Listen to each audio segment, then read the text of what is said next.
Gloire à Jésus. Oui, acclame-le, il mérite notre Dieu. Alléluia. Alléluia. Alléluia.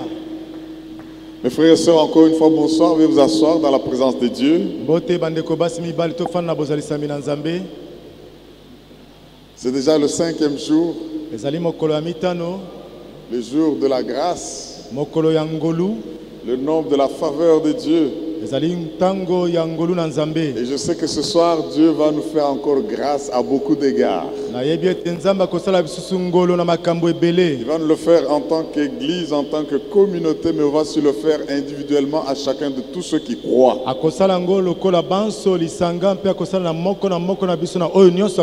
Pour ceux qui nous ont rejoints seulement aujourd'hui, nous sommes en train de partager la parole de Dieu. Et notre enseignement est en train de tourner autour du Saint-Esprit, parce que c'est avec le Saint-Esprit que nous devons libérer les nations. En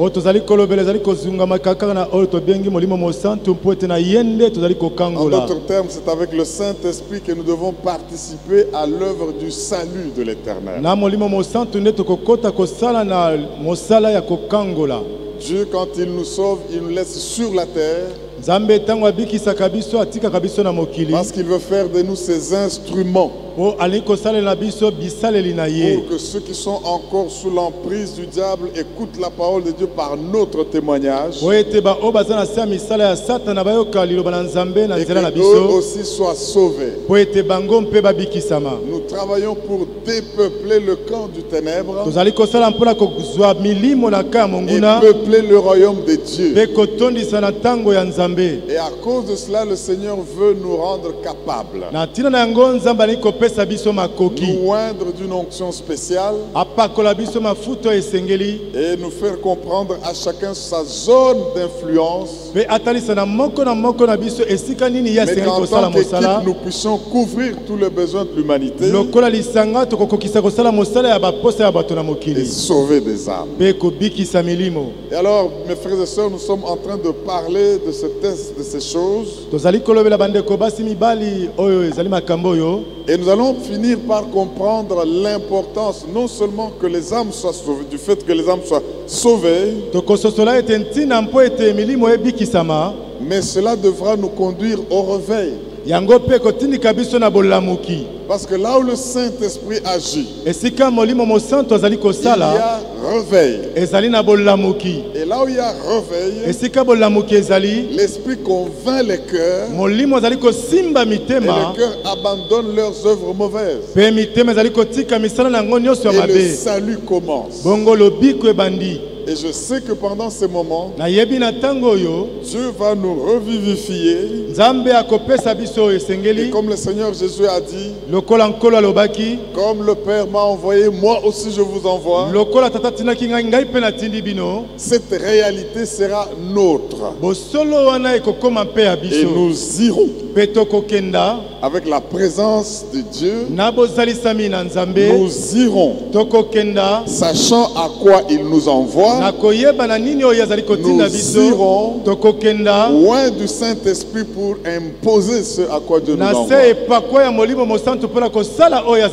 Jusque-là, le Seigneur nous a parlé pour comprendre l'importance de la présence du Jésus-Christ ressuscité. Nous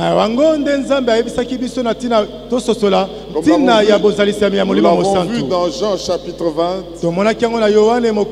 Dès qu'ils se sont rendus compte que le Seigneur n'est pas là, ils se sont enfermés. Dès qu'ils se sont rendus compte que le monde a eu la main mise sur leur Seigneur, ils se sont renfermés. Dès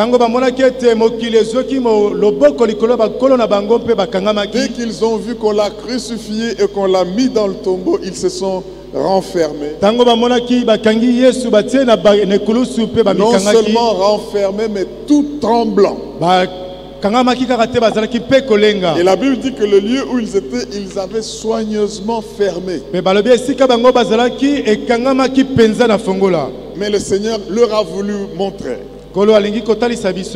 que c'est de moi que les Écritures parlent. Vous allez détruire ce temple et le 3e jour, je vais le rebâtir. Dans 3 jours. Mais c'est des choses qui étaient prédites. Mais eux ne les comprenaient pas. C'est comme sur toi aujourd'hui. C'est comme sur l'église aujourd'hui. C'est comme sur ma nation aujourd'hui. Il y a des choses qui sont dites prophétiquement. Mais quand les gens suivent ce que leurs yeux voient, il y en a qui se recroquevillent et s'enferment. Ils oublient qu'est-ce que Dieu a dit. Mais pendant ces 21 jours de jeûne et prière, le Seigneur nous revivifie. Le Seigneur réveille nos esprits. Le Seigneur réveille l'esprit de l'Église pour que nous puissions toujours être conscients que de toutes les paroles de l'Éternel, aucune ne va rester à terre. Elles vont s'accomplir. Le Christ est ressuscité. Sa présence, nous en avons besoin. Le Christ est ressuscité. Nous avons besoin de marcher dans sa paix, quel que soit ce qui se fait autour de nous. Le Christ est ressuscité. Nous avons besoin de savoir où il nous envoie. Quelle mission il nous donne. En sachant qu'il a soufflé sur nous l'Esprit. C'est ça qui doit nous recommander partout. Nous allons se laisser envoyer par le Seigneur. Avoir des âmes gagnées. Avoir des âmes affectées. Des âmes qui nous sont chères. Qui sont gravées sur notre cœur, comme Paul le dit. Et qui aussi sont des lettres que nous allons poster dans la société. Nous n'oublions pas, mes frères et sœurs, chaque personne, il y a des choses qui sont écrites sur elle dans le livre de Dieu. Avant que tous les jours qui lui sont destinés existent. Mais les pensées de Dieu sont insondables. C'est pourquoi Dieu suscite les aînés dans la foi. Et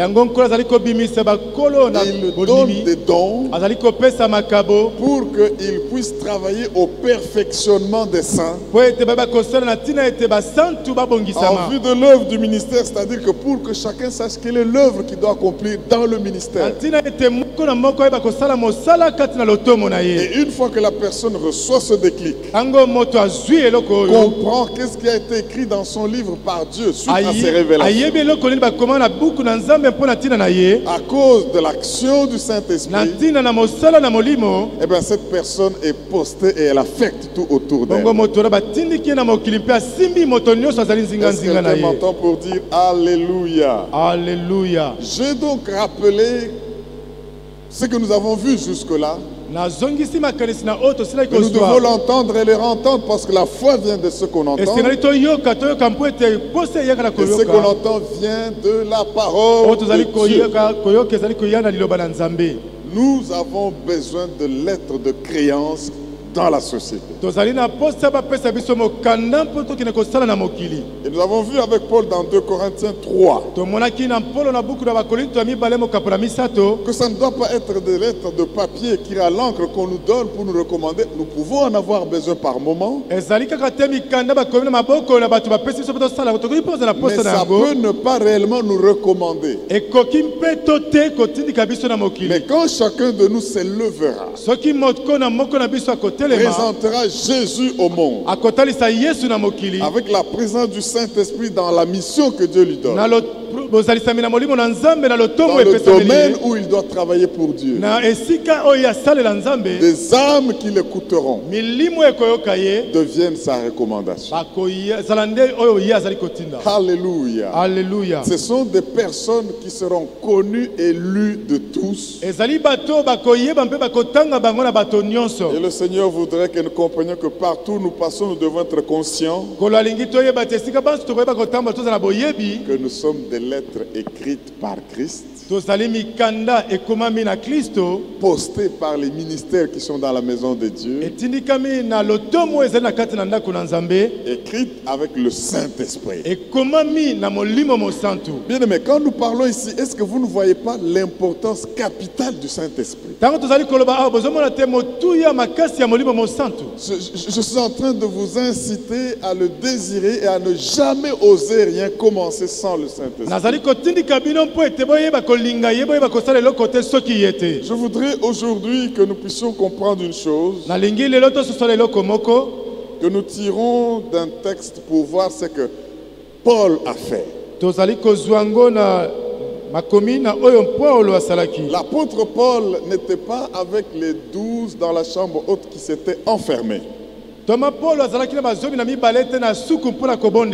Mais Jésus l'a appelé, qualifié, préparé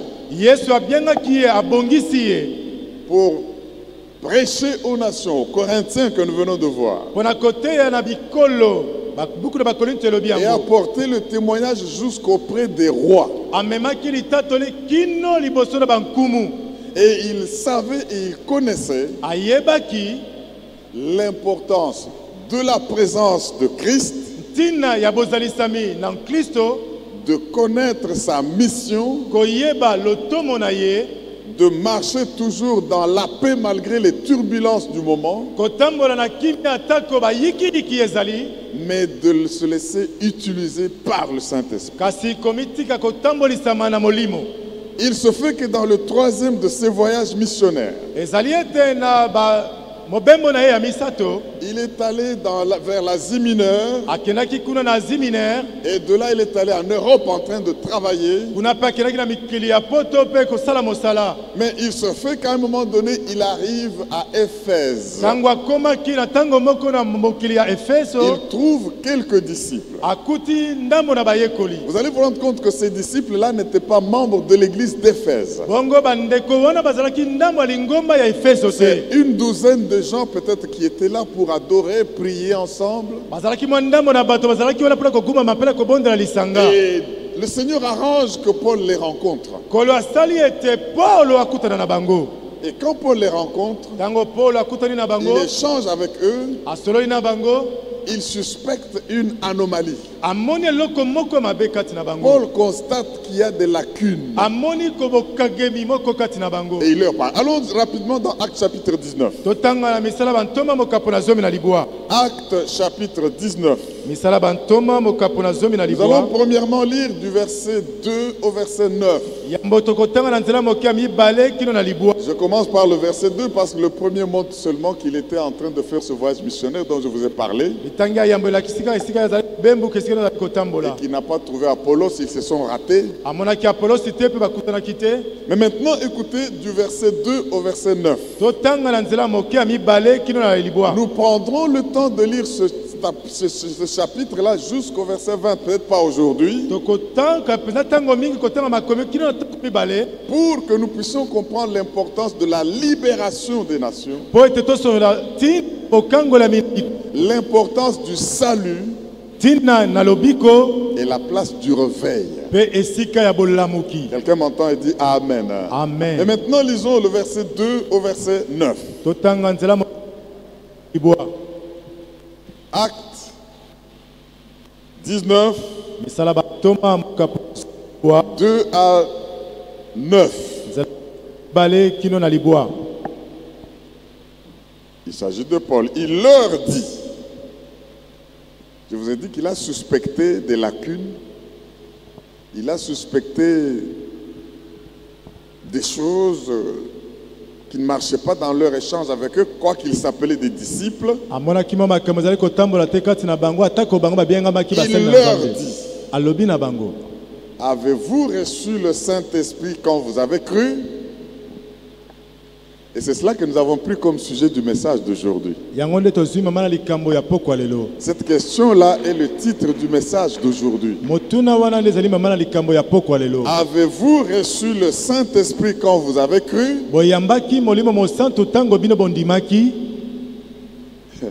Ils lui répondirent, nous n'avons pas même entendu dire qu'il y ait un Saint-Esprit. il dit, de quel baptême avez-vous été baptisé? Et ils répondirent, du baptême de Jean. Alors Paul dit, Jean a baptisé du baptême de repentance, disant au peuple de croire en celui qui venait après lui, c'est-à-dire en Jésus. Sur ces paroles, ils furent baptisés au nom du Seigneur Jésus. Et lorsque Paul leur eut imposé les mains, le Saint-Esprit vint sur eux et ils parlaient en langue et prophétisaient. Ils étaient en tout environ 12 hommes. Ensuite, Paul entra dans la synagogue où il parla librement pendant 3 mois. Il discourut sur les choses qui concernent le royaume de Dieu, s'efforçant de persuader ceux qui l'écoutaient. Mais comme quelques-uns restaient endurcis et incrédules, décriant devant la multitude la voix du Seigneur, il se retira d'eux, sépara les disciples et enseigna chaque jour dans l'école d'un nommé Tyrannus. Est-ce que tu peux dire Amen? Amen. Oh, acclamons la parole du Seigneur notre Dieu. Acclamons la parole de notre roi. Alléluia. Alléluia.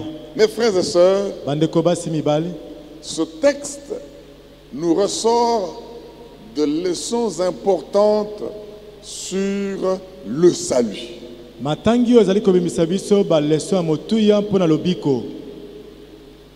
Des révélations importantes sur le salut. Et je voudrais que nous soyons attentifs pour avoir ces leçons. Parce que quand nous irons aussi à la recherche des âmes dans la société et partout, quand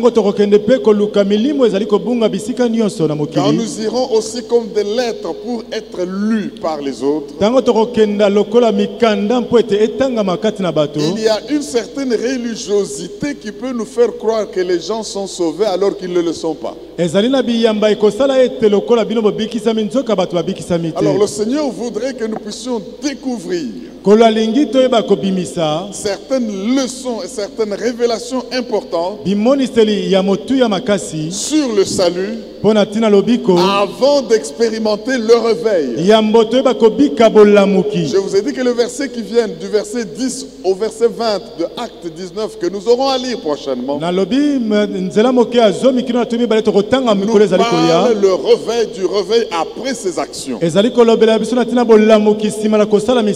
Bien aimé, je voudrais que nous puissions être attentifs. Nous devons avoir ces leçons présentes à l'esprit pendant que nous sommes en train d'aller pour proclamer l'évangile glorieux de Jésus-Christ. Nous avons compris que nous sommes une lettre de Jésus-Christ, écrite et postée par les apôtres dans la société. Et on nous lit, c'est pour que ceux qui nous lisent soient sauvés, soient libérés. Mais nous allons rencontrer un nombre de gens et avec beaucoup de comportements. Comment allons-nous nous y prendre? Le Seigneur veut nous révéler beaucoup de leçons. Et je voudrais que nous puissions commencer par avoir quelques leçons ici. La première chose, nous devons retenir ceci. Le salut nécessite la pleine croyance et la réception du Saint-Esprit.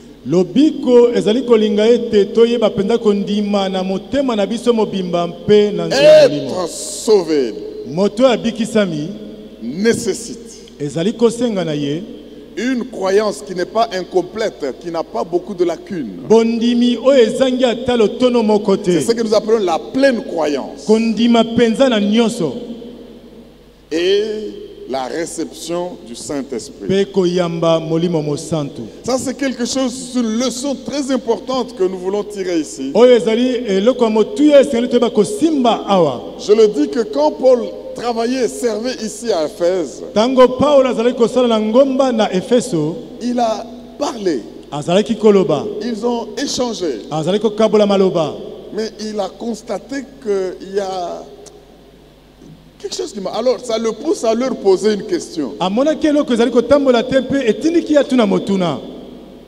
dites que vous êtes sauvés. Bon, répondez-moi à cette question. Est-ce que vous avez reçu le Saint-Esprit quand vous avez cru? Oh, vous parlez de quoi? Du Saint-Esprit? Nous, là, nous n'avons même pas entendu. Donc, il y a un Saint-Esprit. Alors, Paul s'est dit, ah, je comprends. J'avais bien raison de suspecter qu'il y a quelque chose qui vous manquait. Mais alors, de quel baptême? Vous dites que vous avez cru. De quel baptême avez-vous été baptisé? Nous avons reçu le baptême de Jean. Donc nous sommes les disciples de Jean. Paul dit, il y a encore du travail. Jean a baptisé. C'est pas mauvais, c'est pas mauvais. Il a prêché la repentance. Mais quand il a prêché la repentance, tous ceux qui croyaient, il les baptisait pour montrer qu'ils se sont repentis. Mais ça ne suffit pas de s'arrêter là. Parce que Jean, quand il enseignait, il disait qu'il y a quelqu'un qui vient après moi. Moi, je vous baptise d'eau. Mais lui vous baptisera du Saint-Esprit. Bref, Paul a parlé avec ses disciples sans les humilier, sans amoindrir ce qu'ils avaient déjà fait jusque-là, sans montrer qu'ils ne valaient rien. Mais il leur a montré qu'il leur manquait quelque chose pour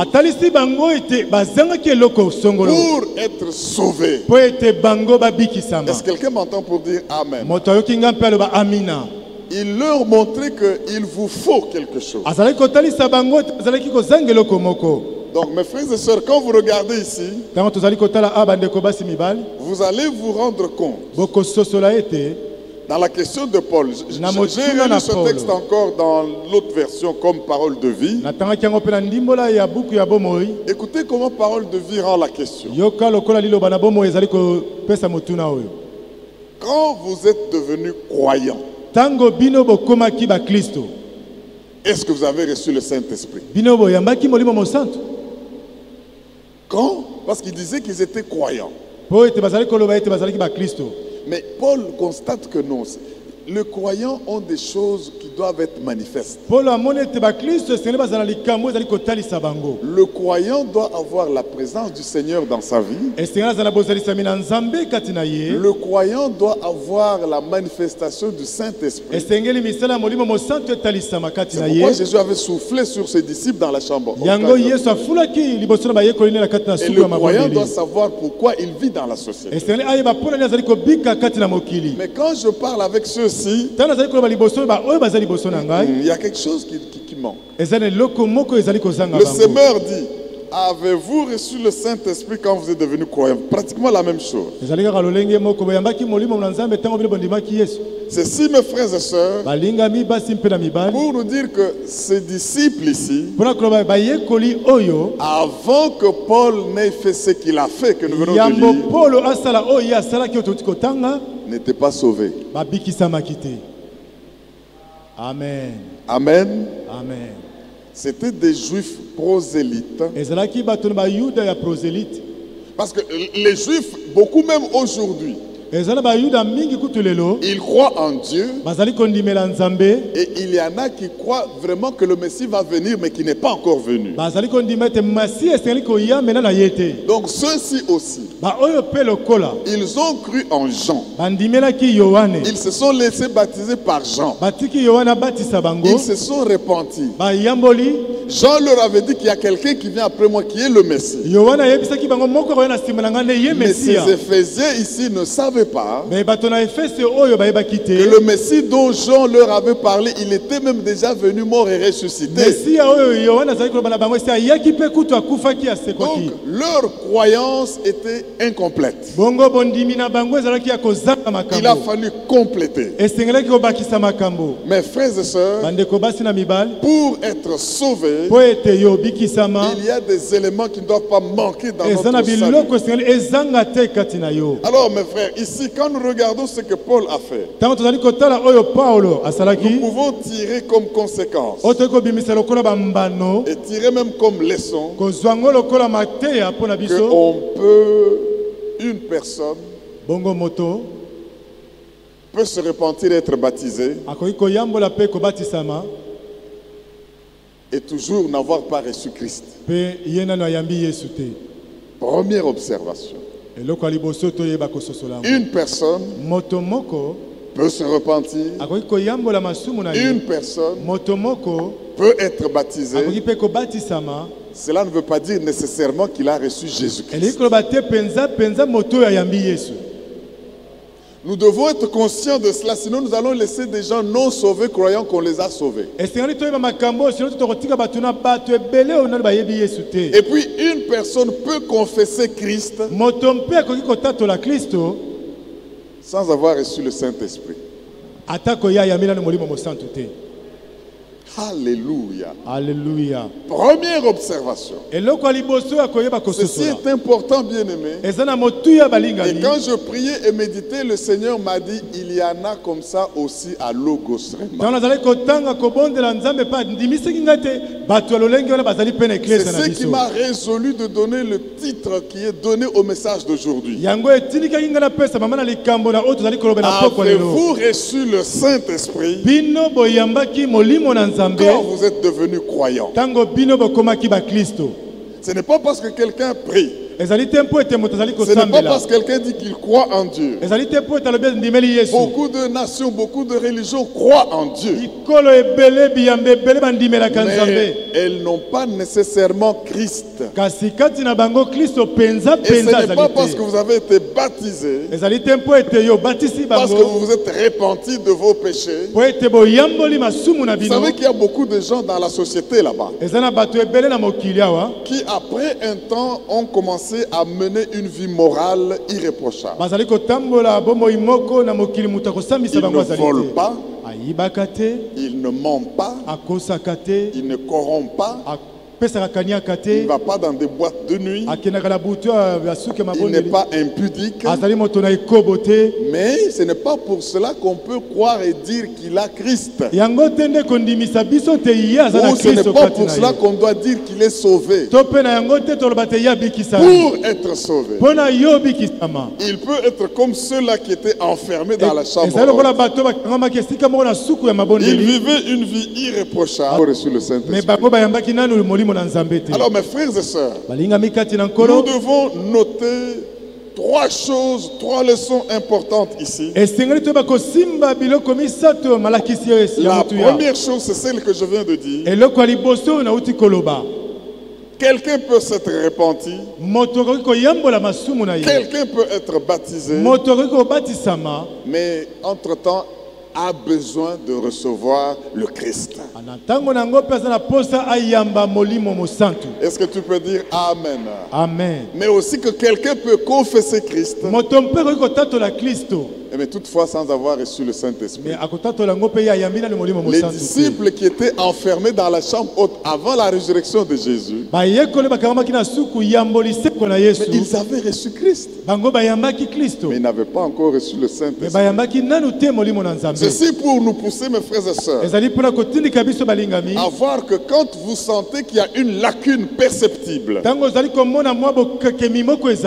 la vie de quelqu'un, de la présence du Saint-Esprit et même des fruits manifestés du Saint-Esprit, il faut remettre en question, sans humilier, sans dévaluer la vie de la personne, mais l'aider jusqu'à recevoir le Saint-Esprit. Avez-vous reçu le Saint-Esprit quand vous êtes devenu croyant? Écoutez bien aimé, lisons quelques textes pour montrer la place du Saint-Esprit au moment de la croyance. Au moment où on donne sa vie à Jésus. Qu'est-ce que la Bible dit? Lisez avec moi Ephésiens, c'est toujours Paul qui écrit. Chapitre 1er, lisons juste deux versets, le verset 13 et le verset 14. Ephésiens chapitre 1er, versets 13 et 14. La Bible dit ceci. Je vais le lire dans deux versions. Lui second qui nous est courant et puis parole vivante.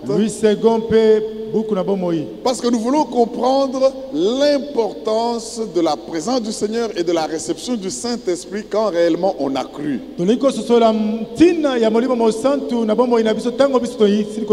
Ephésiens 1, 13, 14. La Bible dit ceci. En lui, donc en Christ, vous aussi, après avoir entendu, suivez les séquences, après avoir entendu la parole de la vérité, l'évangile de votre salut, en lui, vous avez cru. Après quoi? Après avoir entendu. Les gens doivent entendre, doivent lire. Vous avez cru et vous avez été scellés du Saint-Esprit qui avait été promis, lequel est un gage de notre héritage pour la rédemption de ceux que Dieu s'est acquis à la louange de sa gloire. Acclamons la parole de Dieu. J'aime le Saint-Esprit. Gloire à l'agneau de Dieu. Mais prêtez-moi attention parce que je sais que la plupart n'ont pas la version parole vivante. Ephésiens 1, 13, 14. Parole vivante dit ceci. Vous aussi, chrétiens d'entre les non-juifs, il met ça entre parenthèses. Dis à ton voisin, sais-tu que tu es chrétien d'entre les non-juifs? Il y a des chrétiens d'entre les juifs, mais il y a des chrétiens d'entre les non-juifs. Mais les Éphésiens sont les chrétiens d'entre les non-juifs. Vous aussi, chrétiens d'entre les non-juifs, après avoir entendu le message de la vérité, la bonne nouvelle de votre salut, vous avez mis votre confiance en lui. Vous écoutez la parole, vous mettez confiance en lui. Vous voici donc en communion avec le Christ par votre foi. Vous avez été scellés de l'Esprit Saint, gage de si grandes promesses. Verset 14.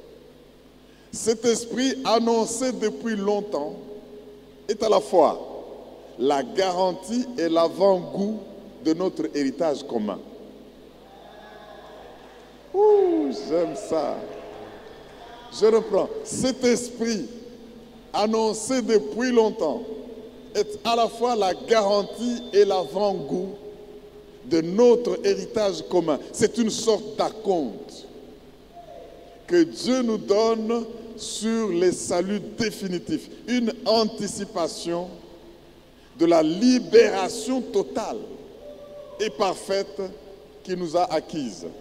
Elle sera pleinement nôtre le jour où il parachèvera cette délivrance pour laquelle il a payé un si grand prix. un motif de plus de célébrer sa gloire magnifique. Oh, acclamons la parole de Dieu. Alléluia. Oh mon Dieu, mon Dieu, mon Dieu, mon Dieu. Quand vous êtes sauvés, ça, Paul ne l'a pas constaté chez ces Éphésiens, les 12 dont nous venons de parler. Il a dit non, ce n'est pas parce qu'ils disent qu'ils sont croyants que moi je vais accepter comme ça et les laisser. Ce sont des religieux. Ils se sont repentis, c'est bon. Mais est-ce qu'ils ont reçu Jésus? Et s'ils l'ont reçu, est-ce qu'ils ont reçu le Saint-Esprit? Parce que le Saint-Esprit, c'est un sceau. Vous prenez quel aspect du sceau? Le sceau peut authentifier un document. Mais le sceau peut être aussi un cadenas tel que personne ne peut l'ouvrir. Ça, je vais en parler pour que vous compreniez. Si on dit qu'on a scellé ce bâtiment, je disais à notre ingénieur électricien, là, le frère Yvon, mais mettez-nous quand même un compteur là avec des lampes témoins pour qu'on sache quand les phases partent, c'est lequel qui est parti.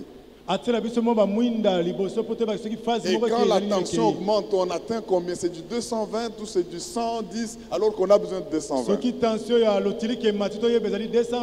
savez ce qu'il m'a dit? Avec le bishop Abraham. Il dit, la SNEL a déjà mis le compteur et on a scellé. Si vous ouvrez ça, vous pouvez même, on peut vous intenter un procès. Bon, maintenant je vous dis, vous êtes scellés par Dieu ou vous ne l'êtes pas? Vous avez été scellés du Saint-Esprit. Donc on vous a cadenassé avec le Saint-Esprit. Et la Bible dit, ce sceau-là, c'est un gage. Ce sceau-là, c'est une acompte. Ce sceau-là, c'est pour que toutes les fois que vous le voyez, c'est comme ce qu'on appelle quand on vient doter, avant de doter une fille, on dit kifunga mulango. Ça c'est en Swahili. Bakangi porte, basele porte. En lingala c'est quoi le kifunga mulango? Bakangi lopango. De sorte que aucun autre aventurier ne doit plus venir s'aventurer. Mais aussi que quand vous voyez ce cadenas-là, vous vous souvenez que même s'il est allé en Europe, il reviendra. Même s'il est parti, il va revenir. Ça, c'est un gage. Voilà la valeur et ce que doit vous représenter le Saint-Esprit. Paul dit ceci. Vous avez entendu la parole de vérité. Et pour avoir entendu la parole de vérité, vous avez placé confiance en Dieu. Et ayant placé confiance en Dieu, il vous a scellé. Donc, quand vous allez, si vous voyez le sceau comme un cachet, il vous dit, vous êtes authentiquement son fils. Et quand vous voyez le sceau comme un cadenas et un gage, vous savez que comme de la SNEL dont on m'a parlé, si quelqu'un ose déceler, si quelqu'un ose venir chercher à ouvrir, il a des problèmes avec celui qui a scellé. Oh, acclame le Dieu qui nous envoie le Saint-Esprit, il est Seigneur. Oh, merci Jésus, merci Jésus. Alléluia. Donc, quand vous me voyez en train de prier en ces lieux, pendant que vous nous voyez prophétiser, c'est vous qui venez après. Le pasteur Alex est en train de passer, en train de bouger comme au mur de lamentation. Là. Et puis vous entrez aussi, vous commencez à parler en langue. C'est un rappel que nous sommes scellés. Je parle en langue parce que je suis scellé. Je parle en langue parce qu'il y a un gage en moi. Oh, alléluia. Marche un peu, parle un peu en langue. La Ungi abashoko fuku barada baba. Oyele poko poko shamakata. Eyambaka foko polebita. Oyeke. Quand vous faites ça, le diable est découragé. Ils sont conscients qu'ils ont un gage. Ils sont conscients qu'ils ont un gage. Vous savez mes frères et sœurs, quand on nous a sorti sur 24, là, on dit encore quoi? Le mot là c'est quoi? Quand on sort là. Ah, on nous a déguerpi. Je commence à oublier ce mot là. Il faut que je l'oublie. Ouais. Alléluia. Alléluia. Quand on nous a déguerpi, nous étions déjà au-delà de la venue du 24 novembre. Nous prions dehors. Notre confiance était en Dieu. Et puis un matin, le chef de l'État faisant son footing, il passe là-bas, il voit les biens de l'église dehors. Il fait arrêter ses gardes. Il recule. Dehors. Alors le raïs va leur dire, dites-leur qu'ils doivent rentrer. Nous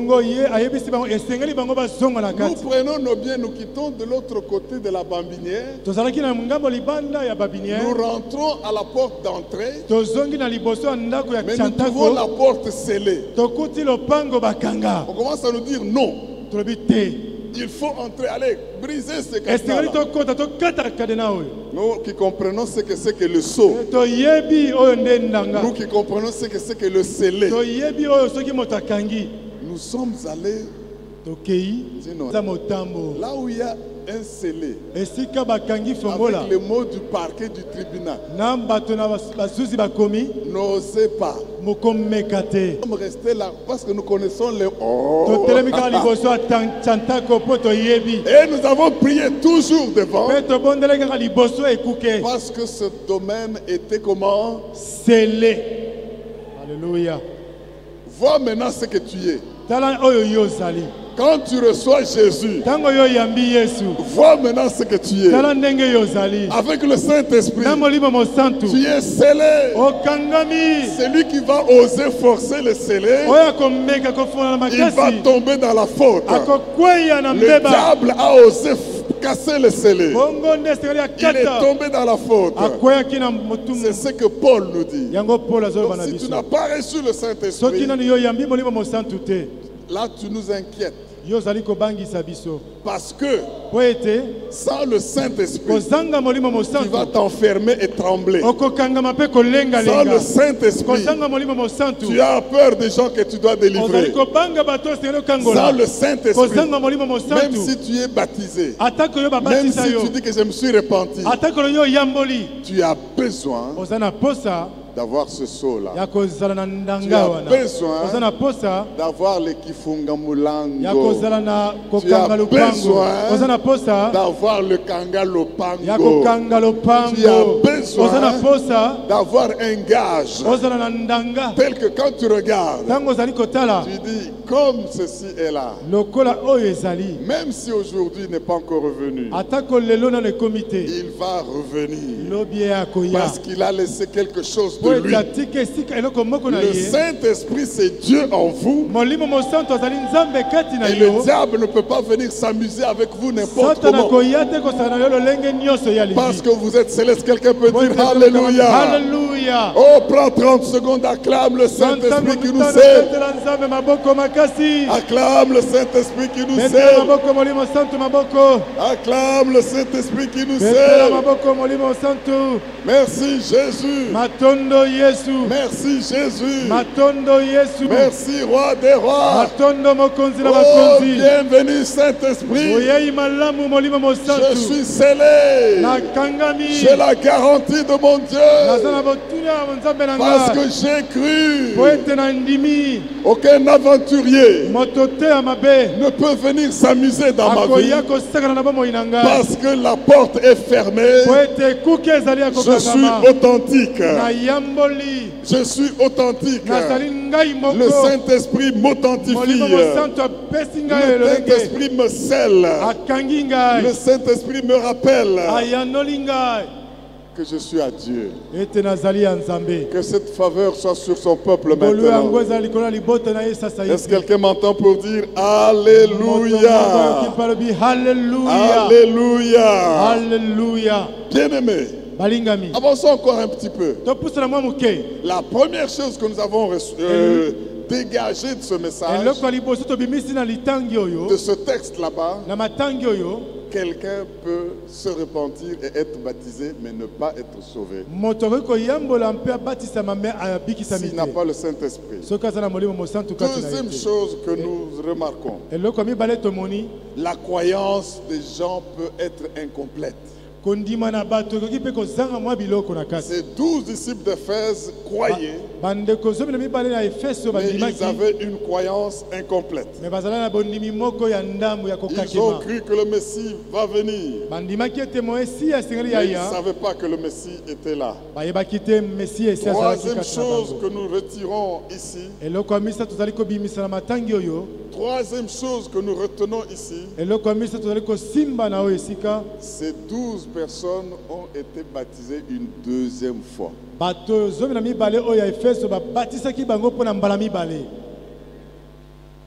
Est-ce que tu peux dire Amen? Amen. Parce que le baptême qui compte, c'est le baptême au nom de Jésus. Tu peux avoir reçu n'importe quel baptême. De notre temps, quand on était bleu à l'université, on nous disait, les bleus là, on va vous baptiser. On commence par vous raser la tête. Et puis on peut vous mettre de l'eau là-dessus. Je ne peux pas me faire valoir de ça en disant on m'a baptisé sur le campus. Et tous ceux qui vous rasent les cheveux là sont démoniaques. Alors si maintenant je dis à Paul, j'étais baptisé sur le campus, il va dire mais de quel baptême? Et si j'ai dit sur le campus parce que j'étais nouveau, ou parce que j'étais boulé, il va dire non, ça ne compte pas.